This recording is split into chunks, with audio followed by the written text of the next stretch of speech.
কোরআন হলো আল্লাহ তাআলার কালাম তথা কথা। কোরআন হলো আল্লাহ তাআলার কালাম বা কথা, আর হাদিস হলো রসুল করিম সাল্লাল্লাহু আলাইহি ওয়াসাল্লামের কথা। রসুল সাল্লাল্লাহু আলাইহি ওয়াসাল্লামের কাজ আমল হলো সুন্নাহ।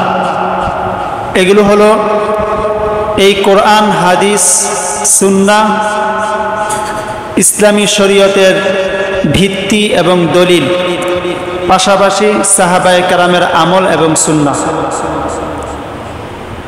তো পবিত্র কোরআন, যেটা আজ থেকে প্রায় 1400 বছর আগে এই ধরাপৃষ্ঠে আল্লাহ পাক রব্বুল আলামিন তার প্রিয় হাবিব মুহাম্মদ আরবি রসুল সাল্লাল্লাহু আলাইহি ওয়াসাল্লামের উপর নাজিল করেছেন ফেরেশতা জিবরাইল আমিনের মাধ্যমে, এবং ধারাবাহিকভাবে এই কোরআন আমাদের পর্যন্ত এসেছে। কোরআন হলো আসমানি কিতাব। আসমানি কিতাব নাজিল হয়েছে মোট 104 খানা। এর মধ্যে 4টি কিতাব হলো বড় কিতাব। আমাদের আগের নবী ঈসা আলাইহিস সালাম, তার উপর নাজিল হয়েছে ইনজিল শরীফ। এর আগে মুসা নবীর উপর নাজিল হয়েছে তাওরাত। নবী দাউদ আলাইহিস সালামের উপর নাজিল হয়েছে জাবুর। আর শেষ নবী রসুল করিম সাল্লাল্লাহু আলাইহি ওয়াসাল্লামের উপর নাজিল হয়েছে পবিত্র কোরআন।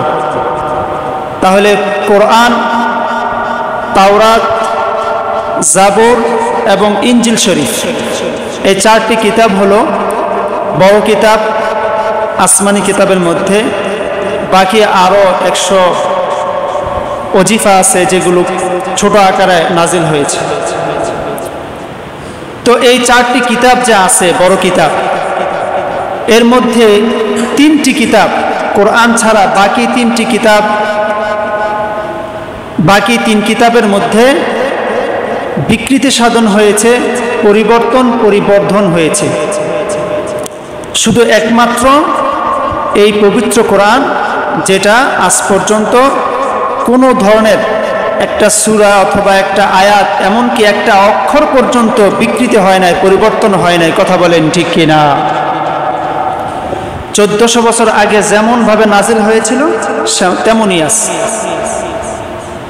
আর এর মধ্যে পরিবর্তন বা বিকৃতি সাধন করার সুযোগও নাই, কেননা এই কোরআন যেটা আল্লাহ পাক নাজিল করেছেন, স্বয়ং আল্লাহ তাআলাই এই কোরআন হেফাজতের জিম্মাদারি নিয়েছেন। বলেন আল্লাহু আকবার।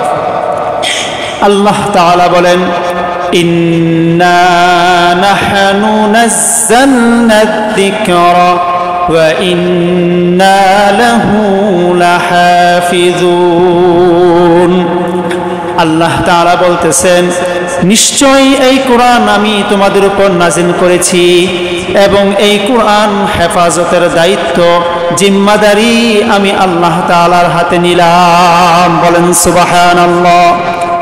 এই জন্য আজ থেকে 1400 বছর আগে নাজিল হওয়া একটি কিতাব, যেই কিতাব রাসূল করিম সাল্লাল্লাহু আলাইহি ওয়াসাল্লামের উপর নাজিল হয়েছে, ফেরেশতা জিবরাইল আমিন রাসূলের সামনে এসে পাঠ করেছেন, রাসূল শুনেছেন, পড়েছেন, মুখস্থ করেছেন, সাহাবায়ে কেরাম শুনেছে, পড়েছে, মুখস্থ করেছে।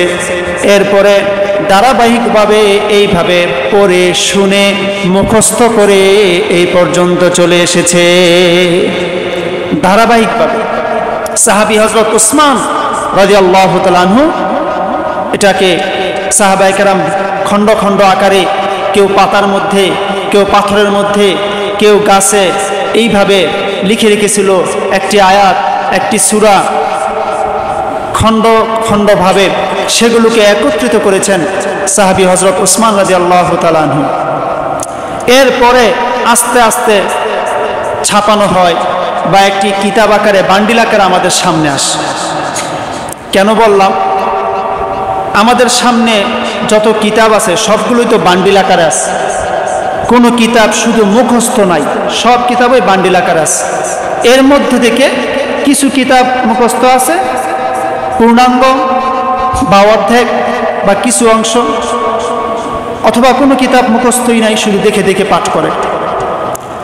কোরআন যদি শুধু বান্ডিল আকারে থাকতো, কিতাব আকারেই থাকতো, তাহলে এর মধ্যে পরিবর্তন, এর মধ্যে বিকৃতি সাধন করার সুযোগ হতো।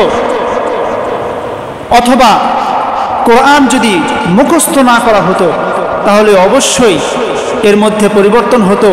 পরিবর্তন ছাড়া 1500 বছর পর্যন্ত আসা সম্ভব হতো না।